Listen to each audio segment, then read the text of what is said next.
तर आपल्या लेडीजचं कसं असतं ना, साडी घालू किंवा नाही घालू, पण साडीच्या दुकानामध्ये गेले किंवा मार्केटला गेलं तर सगळ्यात अगोदर आपलं लक्ष जातं ते साड्यांकडं. भरं घरामध्येच पूर्ण कपाट भरलेलं असलं तरी आपल्याला साड्या इतक्या आवडतात. आपण दिवसभर नाही घातल्या तरी कुठं बाहेर जायचं म्हणलं की आपण साडीच वेअर करतो आणि मीही त्यातलीच आहे. मला ही साडी खूप म्हणजे काय खूप आवडते आणि ही साडी तर मला खूप आवडलेली आहे. आणि या साडीचाच मधली माझ्याकडं दुसरीही साडी आहे.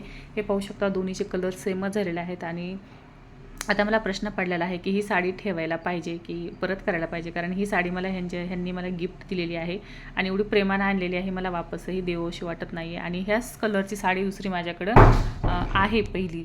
तर काय करावं मला काही समजत नाही. एक मन वाटते ठेवायला पाहिजे, एक मन वाटते कलर चेंज करून आणायला पाहिजे. तर असं चला, आज तर वेअर केलेली आहे आणि यासोबतच आता साडी घातली म्हणल्यावरती त्यावरती काहीतरी नवीन ज्वेलरी पाहिजे. तर मी हार घालून बघितला होता, मला तर खूप आवडला, पण माझ्या लाडूला मात्र अजिबात आवडला नव्हता. आणि माझं कसं असतं, बऱ्याच गोष्टी आहेत ज्या सिलेक्ट लाडू करते.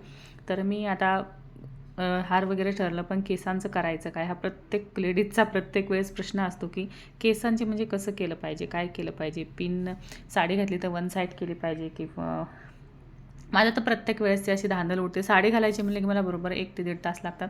तर पाहू शकता, तो हार लाडूला आवडला नाही, मग तो काढून टाकला आणि हे लाडूच्या म्हणण्यानुसार मी हा घातलेला आहे. तर हा कसा वाटत आहे नक्की सांगा. हा आहे माझा एकदम फायनल लुक. एकदम साधी सिंपल तयार झालेले होते. हार वगैरे सगळं लाडूच्या म्हणजे एकदम छोटी छोटी कानातले आणि केस मात्र अजिबात मोकळे नाहीत. तर कसा वाटला आहे नक्की सांगा.